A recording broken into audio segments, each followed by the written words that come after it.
बुलेटिनच्या सुरुवातीलाच महत्त्वाची बातमी। काँग्रेस बीएमसीची निवडणूक स्वबळावर लढणार आहे। काँग्रेसचे महाराष्ट्र प्रभारी रमेश चेन्निथीला यांनी या संदर्भात घोषणा केली आहे। मुंबईतील काँग्रेसच्या शिबिरात या संदर्भात आता ही घोषणा करण्यात आलेली आहे। काँग्रेस या ठिकाणी बीएमसीची निवडणूक स्वबळावर लढणार आहे। मुंबई महानगर पालिका के चुनाव में कांग्रेस पार्टी अकेले लड़ेंगे। 227 सीटों में लड़ेंगे। हमारे जिला Congress committee, block Congress committee और पदाधिकारी सारे लोगों की इच्छा यही है कि अकेला लड़ना क्या है, हम अकेले लड़ेंगे। अरे लोकल बॉडी इलेक्शन है, लोकल लेवल पे जो हमारे कार्यकर्ता बोलेगा वही करना चाहिए। लोकल बॉडी इलेक्शन में हमको क्या, पार्लियामेंट इलेक्शन नहीं है, असेंबली इलेक्शन नहीं है, so local body election locally decide करेगा। सो लोकली हमारे पदाधिकारी, नेता, कार्यकर्ता सारे लोग अकेले सारे सबने डिमांड किया कि अकेले लड़ना है। काँग्रेस यावेळी आता बीएमसीची निवडणूक स्वबळावर लढणार आहे। या संदर्भात आता काँग्रेसचे महाराष्ट्र प्रभारी रमेश चेन्निथीला यांनी घोषणा केलेली आहे। एकला चलोरेचा नारा या ठिकाणी काँग्रेसकडून देण्यात येतोय।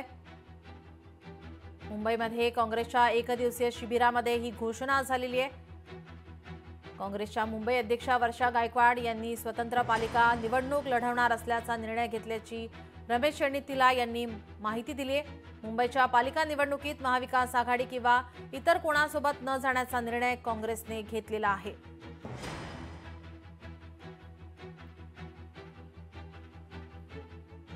पूर्वीच ठरलेलं होतं की स्थानिक स्तरावर चर्चा करून आघाडीबाबत, युतीबाबत निर्णय घ्यायचा आणि आम्ही मुंबईच्या सर्व नेत्यांशी चर्चा केल्यानंतर त्यांचा एकत्रित सूर निघाला की आपण इथे स्वतंत्र लढलं पाहिजे, अशी भूमिका त्यांची होती।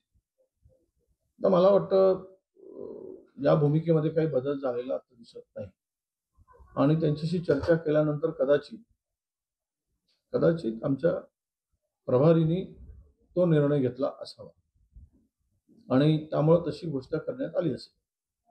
पण अजूनही काही वेळ गेलेली नाही या संदर्भात की स्वतंत्र लढायचं आहे की पुन्हा आघाडी करायची आहे, कारण निवडणुका अद्याप जाहीर झाल्या नाहीत। लोकशाही मराठी ऐका, पहा, जागरूक रहा।